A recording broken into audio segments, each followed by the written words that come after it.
Good morning, Westside. Can everyone hear me? Yes. Oh, excellent. Very, very good. Well, I really appreciate being here, and Andre, that was a great story, I thought. Thank you for reading it.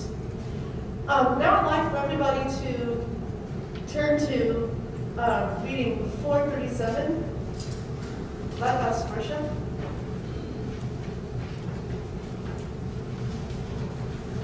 Let us worship with our eyes and ears and fingertips.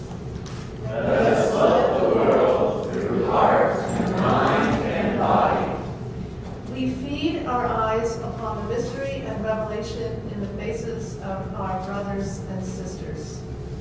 We seek to know the wistfulness of the very young and the very old, the wistfulness of people in all times of life. We seek to understand the shyness behind arrogance, the fear behind pride, the tenderness behind clumsy strength, the anguish behind cruelty. All life flows into a great common life if we will only open our eyes to our companions. Let us worship not in bowing down, not with closed eyes and stopped ears. Let us worship with the opening of all the windows of our beings, with the full outstretching of our spirits. Life comes with singing and laughter, with tears and confiding, and with a rising wave too great to be held in the kind of heart and body to those who have fallen in love with life. Let us worship and let us learn to love.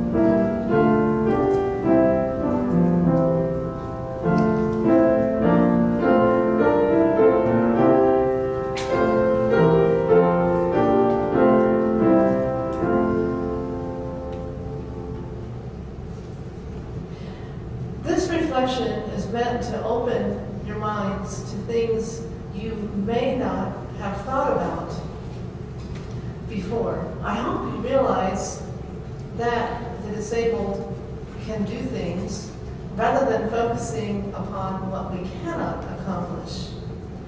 We are celebrating National Disability Awareness Month as well as Meet the Blind Month in October. And I am glad that I can share some insights with you this morning. First, I would like to share a few facts about the disabled from the U.S. Census. This comes from a report that is called Facts on the Disabled in America. It is estimated that there are approximately 55 million Americans with a disability from the U.S. Census. And of the working age people with disability, which is basically 18 to 64, approximately 46% were employed compared to 84% of people in the same age group without a disability. That's a big difference. The poverty rate is also much higher for those with disabilities as compared to those who are not disabled. This is not meant to discourage you, but just to give you a picture of what it is that many people face. Having given you that information, though, I would like to say that there is incredible progress. We have highly advanced hearing aids for the deaf, There are specialized wheelchairs out there so that people can go to the beach or take part in athletics independently. And to me, one of the most important things is that there is increasing computer access for blind people and people with other disabilities. Apple is to be commended for making its products accessible right out of the box, which increases our productivity and independence. And I have to say that I just got an iPad this week for work and have been playing with it more than anything else, and I probably should be, focusing on other things, but when you have new toys, that's what you do. This morning I would like to focus on 3 blind people who have contributed to improving society in different ways, and they are all very, very different people. Early in the 20th century, there was a blind doctor in Chicago, Dr. Jacob Bolton. He was a premier heart and lung specialist in his day. During the tragedy of September 11th, Michael Hinkson, who then worked in the World Trade Center as a sales manager, along with his guide dog Roselle, helped people escape down flights of stairs as the World Trade Center was hit by the planes. And Christine Ha, how many of you have watched The Master Chef? Then some of y'all have seen Christine, and she is a visually impaired person who is just out of college. She is working on her master's degree in fine arts, and she recently won the Master Chef competition. And Christine said that she was used to only cooking scrambled eggs, toast, and the instant ramen noodles, which is pretty typical of college students. But by the time that she graduated, she knew that she really needed to do more, because she was in her own apartment, and she said that Vietnamese mothers would be put to shame if she didn't know how to cook. So she went out and bought secondhand cookbooks to start learning some of these recipes. And I will say that she's done more than I have, because as some of y'all know, cooking is not one of my strong points, but I can do it if I have to. But everyone has their strengths and weaknesses. But Christine had this passion for cooking and decided to move forward with it. And she did what she knew best, which was to cook using the Southeast Asian recipes and cuisine that she was familiar with. And I would like to talk about what one of the judges on the MasterChef said about Christine. Joe Bastianich, I think that's how you pronounce his name, said that at first he did not think Christine would win, not because of her disability, but because she didn't come across as the typical front runner, but slow and steady won the race, he said. Quote, "She solidly climbed her way to the top by performing consistently well,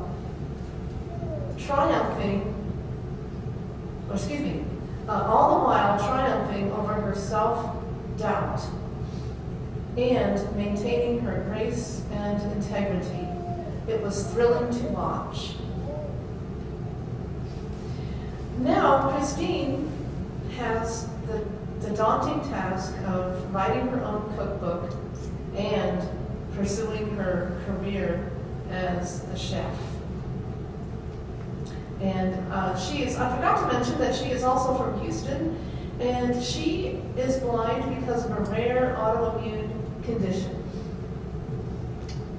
Now, I did not know about this next person until I attended an awards ceremony called the Jacob Bulletin Awards that are given annually at our National Federation of the Blind convention, and they are given to people who go far above and beyond what, as far as accomplishing things and helping the blind to move forward. Apple has received the award, and there's a gentleman named Ray Kurzweil, who some of you may know from the Kurzweil synthesizer, but he also has done tremendous work in creating software for the blind.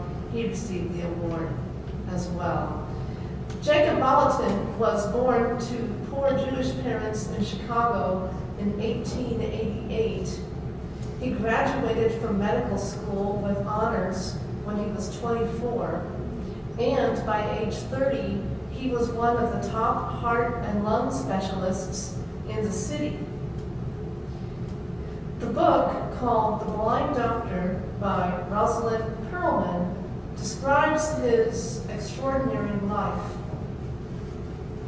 His parents refused to listen to people who said that Jacob could not do anything. And Jacob sold brushes and typewriters door to door to earn money to pay his way through medical school at the Chicago College of Medicine. He also spoke on disability rights while practicing medicine full-time. And at that time, the disabled were relegated to either living at home or having a very, very dismal existence on street corners. And so Dr. Bulletin was among the first who advocated for more. And Dr. Bulletin, unfortunately, died very tragically at age 36. 5,000 people attended his funeral. And so he was quite a role model in his day.